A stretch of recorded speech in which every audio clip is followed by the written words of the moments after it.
नमस्कार, स्वागत है आपका द फोर्थ स्टेट यूट्यूब मंच पर। मेरा नाम है रविंद्र सिंह शोरान और Gyanesh Kumar, chief election commissioner Gyanesh Kumar की जो जिद है वो अब इतनी बढ़ गई है कि अब इलेक्शन कमीशन के इस आदेश पर सुप्रीम कोर्ट भी ये कहने को मजबूर हो गया है कि अब हम क्या करें,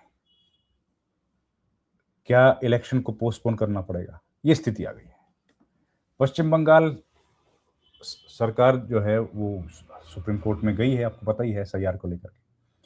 और एसआईआर को लेकर के सुप्रीम कोर्ट ने कहा है कि ईसीआई और सरकार के बीच बिल्कुल भी भरोसा एक दूसरे के लिए नहीं है, भारी कमी है। तो अब इसका इलाज ढूंढने के लिए उन्होंने पहली बार ऐसा ऐतिहासिक काम किया है जो कभी नहीं हुआ। ये क्यों हो रहा है? क्योंकि एक जो अधिकारी है ज्ञानेश कुमार, वो ऐसे जिद बना के बैठे हैं एसआईआर को लेकर के। ये सारी घटनाक्रम उसी से जुड़ा हुआ है। तो पूरी कहानी आपको बताऊंगा। इस गुजारिश के बाद हमारे चैनल को प्लीज लाइक करें, हमारे चैनल को ज्वाइन करें, उससे हमें आर्थिक मदद मिलेगी। आपकी छोटी सी आर्थिक सहायता हमारे लिए बड़ा वित्तीय सहयोग होगा। अब ये खबर ये है कि पश्चिम बंगाल सरकार और भारत के जो चुनाव आयोग है ECI, election commission of India, के बीच भरोसे की कमी। देखिए कितनी बड़े शब्दों का प्रयोग किया है सुप्रीम कोर्ट ने, कितना बड़े शब्द बोले हैं। सुप्रीम कोर्ट ने शुक्रवार को राज्य में वोटर रोल के स्पेशल इंटेंसिव रिवीजन के दावों और आपत्तियों के फैसले के लिए जुडिशियल ऑफिसर्स की नियुक्ति का आदेश दिया है। ये हालत हो गई है, अधिकारियों पर भरोसा नहीं है, जुडिशियल ऑफिसर्स नियुक्त किए जाएंगे। इस प्रोसेस में जुडिशियल ऑफिसर्स को ईआरओ का काम करना पड़ेगा। देखिए इससे बड़ी हालत और क्या खराब होगी। कोर्ट ने ये कदम इसलिए उठाया है कि भाई राज्य में ईसीआई के ईआरओ के तौर पर काम करने के लिए एसडीएम रैंक के काफी ग्रुप बी ऑफिसर्स दिए। राज्य ने ईसीआई के अपने द्वारा अपॉइंट किए गए माइक्रो ऑब्जर्वर और स्पेशल रोल ऑब्जर्वर पर निर्भर रहने पर भी आपत्ति जताई। ऑर्डर में बेंच ने कहा कि दुर्भाग्यपूर्ण ब्लेम गेम और आरोप प्रत्यारोप इस वक्त चल रहा है, जिससे पता लगता है कि दो संवैधानिक संस्थाएं आपस में लड़ती हुई दिख रही हैं, या झगड़ती हुई दिख रही हैं, या उलझी हुई दिख रही हैं। यानी लोकतांत्रिक तरीके से चुनी गई राज्य सरकार और भारत के चुनाव आयोग के बीच भरोसे की साफ कमी है। देखिए ये बात आप अंडरलाइन करने की है, भरोसे की साफ कमी है। देखिए chief justice of India Suryakant और जस्टिस जोयमाला बागची और जस्टिस विपुल पंचोली की बेंच ये सुनवाई कर रही है। मैं एग्जैक्टली आपको बताता हूं कि क्या बोला उन्होंने। डॉक्यूमेंट्स की असलियत और वोटर लिस्ट में शामिल करने या उनको बाहर करने के फैसले में निष्पक्षता सुनिश्चित करने के लिए, और जैसा कि दोनों पक्षों ने सहमति जताई, हमारे पास कलकत्ता हाईकोर्ट के माननीय चीफ जस्टिस को अनुरोध करने के अलावा कोई रास्ता, कोई विकल्प मौजूद नहीं है। ये मौजूदा न्यायिक अधिकारियों के साथ एडिशनल डिस्ट्रिक्ट जज या डिस्ट्रिक्ट जज के रैंक के कुछ पूर्व न्यायिक अधिकारी, जुडिशियल ऑफिसर्स को भी छोड़ दें, जिससे लॉजिकल डिस्क्रिपेंसीज की कैटेगरी के तहत पेंडिंग दावों पर फिर से विचार करें और उनको जल्द निपटाने का अनुरोध किया जाए। ऐसे हर न्यायिक अधिकारी पूर्व अधिकारियों को ईसीआई के माइक्रो ऑब्जर्वर और राज्य सरकार के अधिकारी मदद करेंगे, जिन्हें पहले से ही ऐसे कामों के लिए तैनात किया गया है। देखिए आप, कितनी बड़ी बात चुनाव आयोग कह रहा है कि अब जुडिशियल प्रोसेस, इस प्रोसेस में जो एग्जीक्यूटिव का काम है उसमें जुडिशियल अधिकारी को लेके आएंगे, रिटायर्ड को भी लेके आएंगे, और जरूरत पड़ेगी तो वर्तमान को। ये रिक्वेस्ट हमको किसको करनी पड़ेगी? कलकत्ता हाईकोर्ट की चीफ जस्टिस को। ये हालत बन गई है। हालात बहुत खास हैं, खराब हैं, क्या है। इस कारण जुडिशियल ऑफिसर्स को सौंपना भी बहुत आम बात है। हमें इस बात का भी पता है कि इसका असर कोर्ट में चल रहे पेंडिंग कामों पर भी पड़ेगा। देखिए चीफ जस्टिस, रजिस्ट्रार जनरल और डिस्ट्रिक्ट जजों की कमेटी की मदद से उन मामलों को दूसरे कोर्ट में शिफ्ट करने के लिए कोई अंतरिम व्यवस्था कर सकते हैं जिसकी तुरंत राहत की जरूरत हो। कोर्ट ने वोटर्स की फाइनल लिस्ट, यहां तक प्रोसेस पूरा हो गया, 28 फरवरी की तय तारीख को पब्लिश करने की इजाजत दी। कोर्ट ने कहा कि ईसीआई फाइनल तारीख के बाद सप्लीमेंट्री लिस्ट पब्लिश कर सकता है। ये भी कहा।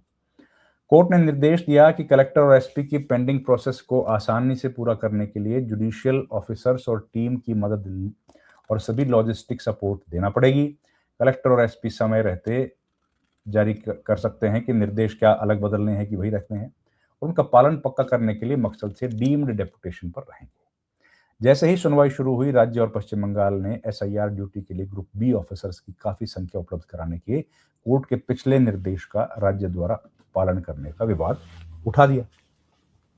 राज्य की ओर से आप जानते ही हैं कि कपिल सिब्बल खड़े हैं। मेनका गुरुस्वामी ने कहा कि ग्रुप बी ऑफिसर दिए गए, जबकि ईसीआई की ओर से senior advocate D Seshadri Naidu ने कहा कि एसडीएम रैंक के ऑफिसर जो क्वाजी जुडिशियल ऑर्डर पास कर सकते हैं, उन्हें नहीं दिया गया।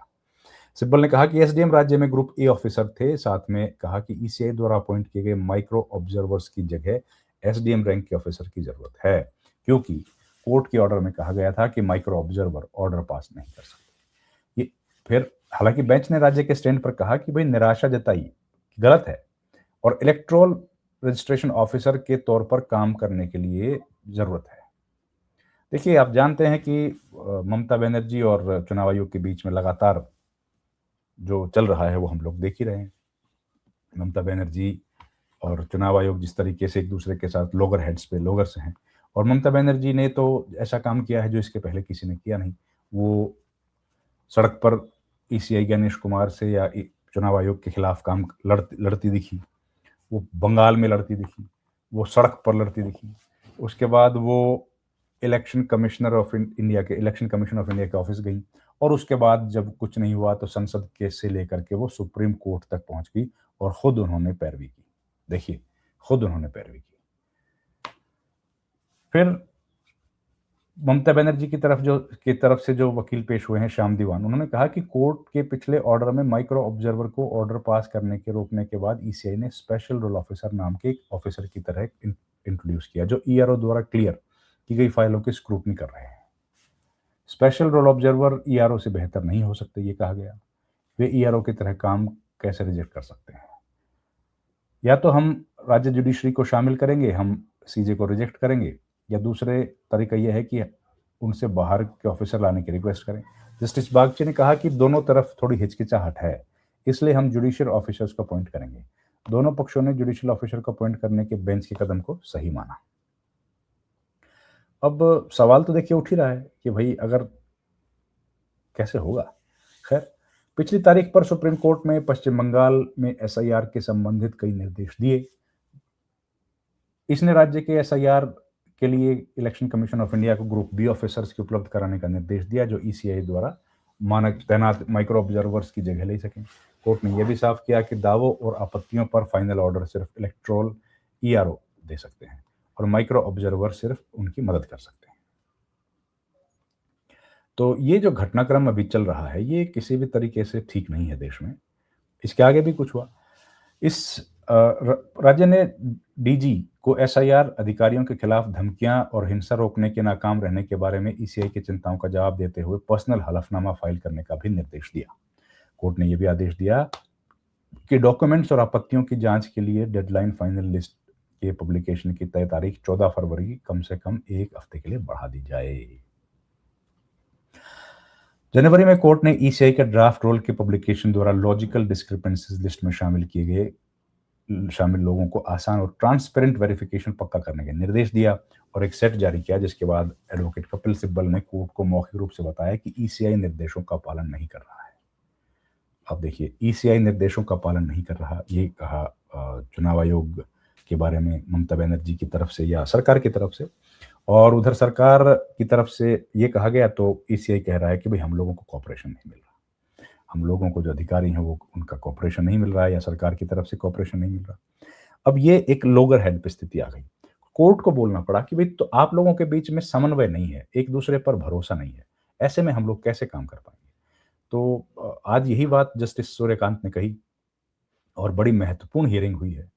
उनको कहना पड़ा कि भाई भरोसे की कमी है, इसलिए हम मजबूर हैं, हमको जुडिशियल ऑफिसर्स की अपॉइंटमेंट करनी पड़ेगी, और जुडिशियल ऑफिसर्स की अपॉइंटमेंट करनी पड़ेगी तो जाहिर है कि भाई जो उनका काम है, भाई जुडिशियल ऑफिसर्स का काम तो मेनली तो जुडिशियल ड्यूटीज को डिस्चार्ज करना है, वो असर पड़ेगा उस पर कहीं ना कहीं। लेकिन क्योंकि भरोसा नहीं है, इसलिए कलकत्ता हाई कोर्ट के जो चीफ जस्टिस हैं उनसे हमको बात करनी पड़ेगी, रिक्वेस्ट करनी पड़ेगी, और तब जाकर के ये काम होगा और हम लोग उनकी सेवाएं लेंगे। तो कई लोग सर्विंग है उनकी भी लेंगे, कई लोग रिटायर हो गए उनकी भी लेंगे। तो देखिए, भरोसे की कमी है, इलेक्शंस आने वाले हैं, कभी भी घोषणा हो सकती है। ऐसी स्थिति में ये चिंताजनक है। खैर, इस वीडियो में इतना ही। आपसे गुजारिश है, हमारे चैनल को लाइक शेयर सब्सक्राइब जरूर कीजिए। आपका बहुत बहुत धन्यवाद दोस्तों। Thank you very much. नमस्कार।